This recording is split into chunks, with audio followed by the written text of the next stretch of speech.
And Mzee is gone. All right. We'll come back and continue to talk more about the void that has been left and the way forward. But preparations for the burial of former Prime Minister Raila Odinga are in top gear at Opoda Farm, Raila's rural home in Mombasa County.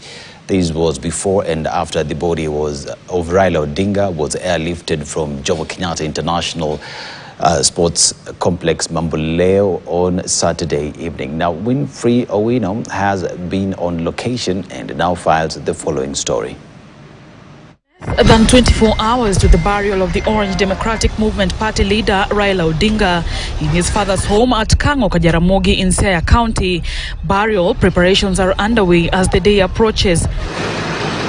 From pitching tents and clearing the ground at Jaramogi Oginga University, where at least 20,000 people are expected to attend on Sunday, and the field where the body will spend the night, to preparing Raila's final resting place in the Oginga family cemetery at Kango, Kajaramogi. It was a beehive of activity, especially after elders drawn from different communities showed up with bulls, which is to be food during the burial ceremony. Tuliona tulete mboga hapa.